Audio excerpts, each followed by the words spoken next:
Corvallis, and welcome to Oregon State University's very own dating game show. I'm your host, Augustine Vega Peters. On tonight, we have three fabulous men looking for a date with our star.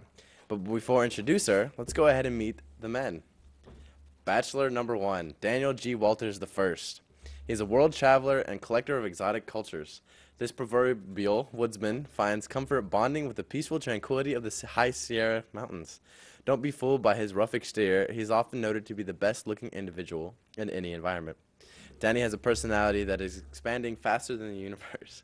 An accomplished musician, he has amazed his parents since birth.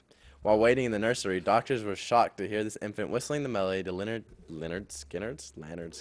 Ah, I messed that one up. Freebird. He has been astonishing auditions in the jazz clubs of New Orleans since age 13. He graced the Atlanta Symphony after graduating from Juilliard School of Music at 17. Danny G. Walters. Bachelor number 2, Drew Hatlin Esquire is one of God's own prototypes, the veritable archetype of man. Known as the Michelangelo of the 21st century, his accomplishments are world-renowned. For example, in 2006, on a turbulent fight between Nepal and Brooklyn, Drew performed open-heart surgery on the Dalai Lama with only the use of a Bic ballpoint pen and his extensive knowledge of cardiovascular operations. The great Dalai Lama thanked him for his surgical mastery by giving him an infinite supply of enlightenment. He spends the majority of his time reading 17th century French poetry and competes in long-distance horse racing with his Arabian steed, Camel. A high-powered gentleman which the gods never considered for mass production, the Jew is too amazing to live, too rare to die. And finally, and hopefully not least, Bachelor number 3, Alex Mena. An accomplished academic, Alex has researched across the globe, taken in the diverse and eccentric cultures of the world. Fluent in 6 languages, he's truly at home traveling the world. His hobbies include bicycling, rock climbing, and mountaineering. He was the youngest individual to summit K2 at the age of just 17. His favorite way to pass time is traveling to Rio de Janeiro and enjoying the plethora of samba clubs, dancing the night away. His future plans include world peace and the end of child hunger. This evening, these men will have an opportunity to have a date with our fine bachelorette. Her name is Jess, a 23-year-old from Medford, Oregon. She is an exercise and sports science major.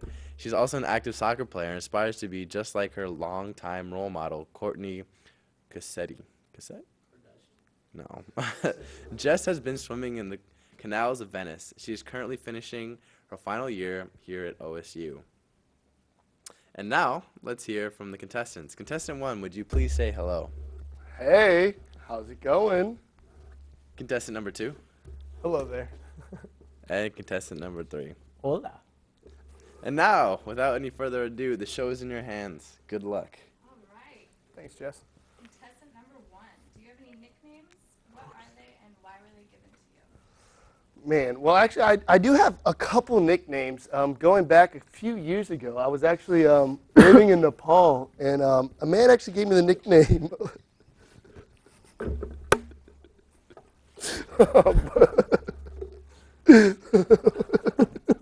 I don't get the joke. Don't worry about it.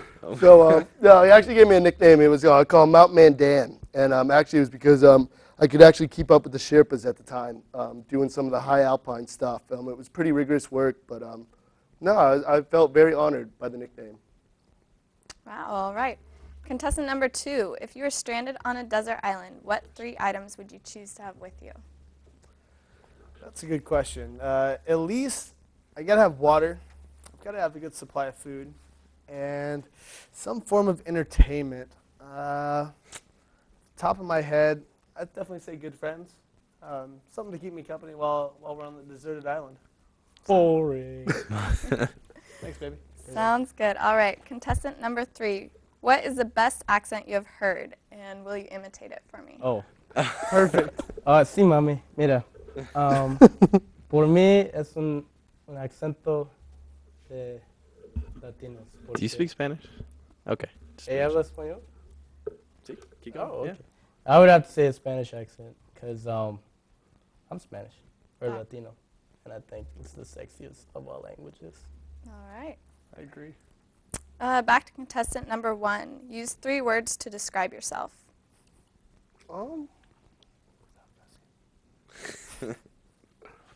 Pretty entertaining, high energy. That was 2, but we'll count that as 1. And hilarious. All right, contestant number 2. What is your most embarrassing moment? You get another good one. My most embarrassing moment would have to be last year. Walking through the middle of the quad, I wasn't actually walking, I was skateboarding through the middle of the quad, and I happened to run into a pack of START students that I was trying to conveniently dodge, but I ended up tackling half of the group and showing them exactly why OSU is a place to go to school. All right. Let's see. Contestant number 3. What's your most embarrassing moment? Oh, man. It's my birth. I would have to say, embarrassing moment. Really? Really? No, yeah, definitely. No, I was just trying to be funny. Hold on. My most embarrassing time. moment. I can't really think. I have too many. I would have to say, can't talk about that. I once, it only happens in cartoons, but I actually slipped on a banana peel in front of a bunch of people one time. And I slipped, and I hurt myself. It's rough. All right, contestant number 1. What's one thing off of your bucket list? Man, bamboozled in the bottom of the 3rd. I'd have to say What one does that thing even off. mean?